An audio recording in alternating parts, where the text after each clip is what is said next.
Hello everyone, I welcome to the Arc Genesis. आज की video में हम लोग डिस्कस करेंगे ऐसी 11 गलतियां जो बच्चे आमतौर पर करते हैं ड्राइंग वाले पार्ट में। चाहे जे की बात करें चाहे नाटा की बात करें, क्योंकि दोनों ही एग्जाम में ड्राइंग पूछी जाती है। और जे में तो पहले से ही आती थी और नाटा के अंदर फिर से रिंट्रोड्यूस कर दी गई है। वो वाली बात तो लगे कि इसमें 3 क्वेश्चन पूछे जाते हैं नाटा में, और जे में आपके 2 क्वेश्चन करने होते हैं। तो without wasting our time start करते हैं वीडियो को। लेकिन अगर आप पहली बार इस चैनल पर आए हैं तो चैनल को सब्सक्राइब कर लीजिए। इस चैनल पर बहुत कंटेंट आपको मिलेगा जेई और नाटा से रिलेटेड। पहला जो पॉइंट है, आज जो पहली गलती है वो बच्चे करते हैं कि इग्नोरिंग द गाइडलाइंस। मतलब क्या है, आपको क्वेश्चन दिया गया है, क्वेश्चन को आप पढ़ते हैं लेकिन समझते नहीं है क्वेश्चन की डिमांड क्या है। अगर क्वेश्चन के अंदर लिखा हुआ है कि you have to follow the cool colour system, तो आपको कूल कलर सिस्टम ही फॉलो करनी है। अगर क्वेश्चन में लिखा गया है कि you have to use only complementary colour system, तो अगर आपने कॉम्प्लीमेंट्री कलर यूज करने हैं, अगर आप कोई दूसरे कलर यूज करेंगे तो आपको नंबर पूरे नहीं मिलेंगे, नंबर एग्जाम में काट लेगा। तो उसी का ध्यान जरूर रखें कि क्वेश्चन की डिमांड क्या है। और by the way, colour theory आना बहुत जरूरी है ये सब पता करने के लिए। कोल कलर क्या है, वॉल कलर क्या है, कॉम्प्लीमेंट्री कलर क्या है, अनलोकस कलर सिस्टम क्या है, ये सारी चीज़ें आपको आनी चाहिए। सेकंड, जो बच्चे गलती करते हैं कि रशिंग विदाउट द प्लानिंग। मतलब क्या है कि क्वेश्चन पढ़ा, प्लानिंग ही नहीं है, कितना टाइम लोग लगाने वाले हैं, हमारा आइडिया क्या है। अगर कंपोजिशन की बात की गई है, हम कंपोज कैसे करेंगे। तो आप कोई भी क्वेश्चन आप देख रहे हैं, थोड़ा सा को देख लीजिए कि अच्छा मुझे ऐसा काम करना है, इसमें ये चीज़ है क्या। उसमें ऑप्शन दिए होते हैं कि आपको एक क्वेश्चन में 2 ऑप्शन आते हैं, लाइक कि आप उसमें से कौन सा चूज करेंगे। तो ये नहीं है कि आपने अभी सोचा फिर और करने बैठ गए, फिर आप दोबारा आ रहे हैं। तो एक बार प्लानिंग कर लो कि मुझे ये काम करना है, एक हल्की सी प्लानिंग आपके माइंड में होनी बहुत ज़्यादा जरूरी है। थर्ड पॉइंट इज कि इग्नोरिंग बेसिक डिजाइन प्रिंसिपल्स। देखिए, कुछ प्रिंसिपल्स होते हैं थ्योरी ऑफ डिजाइन के, जैसे for example scale, proportions, rhythm, hierarchy, symmetry, asymmetry, contrast. इन सब चीज़ों के बारे में आपको जानकारी होनी चाहिए। और ये डिजाइन प्रिंसिपल्स अगर जब तक आपने ड्राइंग में इंक्लूड नहीं करेंगे, आपको एक्स्ट्रा ऑर्डिनरी नंबर नहीं मिलेंगे। मतलब क्या है कि अगर आपका टारगेट बेस्ट कॉलेज लेने का है तो कुछ मेहनत करनी पड़ेगी आपको। तो डिजाइन प्रिंसिपल समझिए, उनको यूज़ कीजिए अपने डिजाइन कंपोजिशन में। अब क्वेश्चन ये आता है सर कहाँ से पढ़ें इन चीज़ों को, तो अगेन एक प्लेलिस्ट है आपको थ्योरी ऑफ डिजाइन की, इस चैनल पर है, सर्च करेंगे प्लेलिस्ट में जाएंगे तो मिल जाएगा। उसके अंदर जो वीडियोस हैं इनको देखिए, थोड़ा फास्ट देख लीजिए, 1.5x करके टाइम सेव हो जाएगा। लेकिन टाइम है आपके पास, उनको जरूर पढ़ के जाइए। फोर्थ इज यूजिंग अनएप्रोप्रिएट और अनफेमिलियर मटेरियल। मतलब क्या है कि आपने जो कुछ टूल्स हम यूज़ करते हैं, है ना, एक वीडियो मैंने बनाकर डाली हुई थी विकास सर ने, उनको देख लीजिए कौन से टूल्स आपको लेके जाने हैं और ड्राइंग में क्या जरूरत पड़ेगी। तो होता क्या है कि आज तक हमने कोई टूल्स यूज़ नहीं करे, और टूल्स यूज़ ना करने के बाद हम क्या करते हैं, मार्केट जाते हैं, नए टूल्स लेकर आते हैं, उनको यूज़ करते हैं एग्जाम में जाके। लाइक आपने कुछ वेपन्स खरीदे और वेपन्स को आप जाकर फाइट कर रहे हैं, बैटल में जाकर फाइट कर रहे हो, तो आपको फैमिली होना पड़ेगा। अगर कोई मैच भी होता है ना, तो जो बैट्समैन होता है तो उस बैट को नया बैट लेकर नहीं जाता है, उसने यूज़ करा हुआ होता है उसको यूज़ करता है वहाँ जाके। तो अगेन, अगर आप कोई भी नया मेटल यूज़ कर रहे हैं, आप टच पेंसिल यूज़ कर रहे हैं, या फिर आप कोई अलग तरीका इरेजर यूज़ कर रहे हैं, तो प्लीज़ को पहले प्रैक्टिस कर लीजिए। इफ़ यू आर कंफर्टेबल तो उस मेटल को ही वो आप जाकर यूज़ करें, अदरवाइज जो भी आप यूज़ कर रहे हैं उसको ही कंटिन्यू कीजिए। फिर आता है time management. Time management is one of the most important part. Like कि कुछ बच्चे क्या करते हैं, टाइम को मैनेज ही नहीं करना जानते हैं। आप एक चीज़ बेसिक समझिए कि जेई और नाटक दोनों के बारे में बात करते हैं, राइट। जेई पेपर 2 के अंदर आपको 3 घंटे मिलते हैं, ड्राइंग भी आता है, तो आपके पास काफ़ी टाइम होता है कि आप 1 घंटे में कर सकते हैं या 3 घंटे में भी कर सकते हैं, डिपेंडिंग, है ना, फ्लेक्सिबिलिटी है।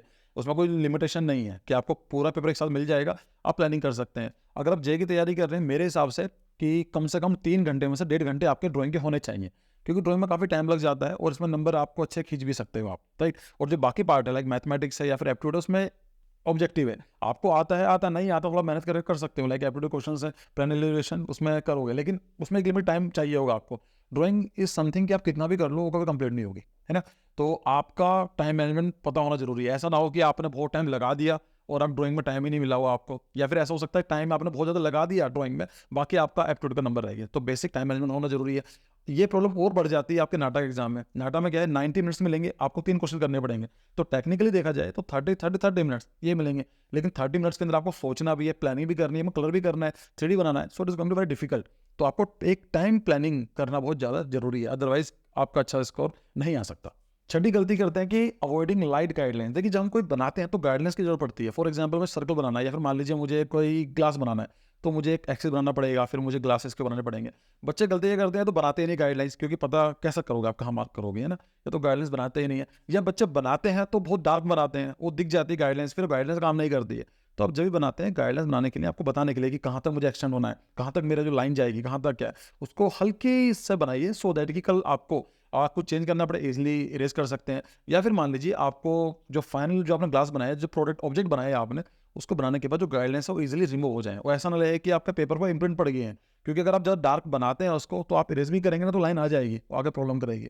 तो जो गाइडलाइंस होनी चाहिए, आप जो लाइट गाइडलाइंस ही बनाएंगे एग्जाम में, उसको डार्क करने की जरूरत नहीं है, और इसको ट्राई कीजिए कि बाद में ईजिली रब हो सके। कुछ बच्चे गलती करते हैं कि बहुत बड़ी शीट पर बहुत छोटा स्केच बना देते हैं। मतलब क्या है, मान लीजिए आपको A4 पेपर मिलता है और A4 पेपर में काफ़ी बड़ा साइज मिलता है, और मिलने के बाद आपने अगर छोटा सा बना दिया तो उसका भी थोड़ा ध्यान रखना है कि ये अच्छा नहीं लगता। Like there should be a scale and proportion, जो पेपर का साइज है उसके हिसाब से ही आपका ड्राइंग आनी चाहिए। एक कंसेप्ट आता है कि पॉजिटिव स्पेस और नेगेटिव स्पेस का भी, तो there should be a balance between positive and the negative space. ऐसा ना हो कि बहुत ज़्यादा आपने भर दिया है ड्राइंग पार्ट, आपने जो पॉजिटिव स्पेस मतलब जो आप काम कर रहे हैं, जो मेन ऑब्जेक्ट है उसको बोलेंगे पॉजिटिव, और जो बैकग्राउंड वो चला गया नेगेटिव स्पेस में, तो इनके बीच में थोड़ा बहुत ऊपर नीचे हो सकता है, बट एक बैलेंस होना जरूरी है।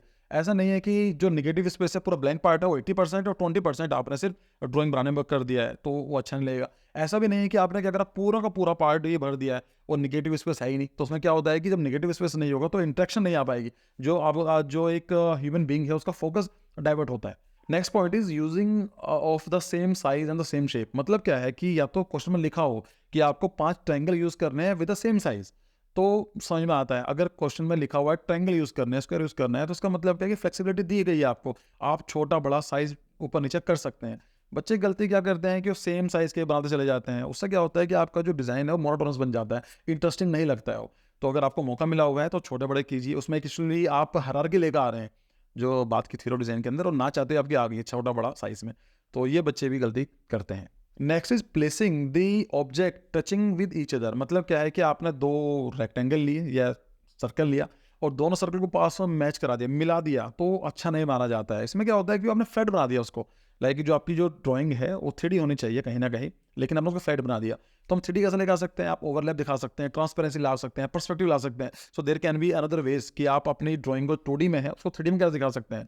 उसके ऊपर एक वीडियो बनाने वाला हूँ मैं कि आपको, ये तो वीडियो हो गई हमारी क्या चीज़ें अवॉइड करना है, फिर एक वीडियो आने वाली है इसके ऊपर कि किन चीज़ों को ध्यान रखना है आपकी ड्राइंग के एग्जाम में।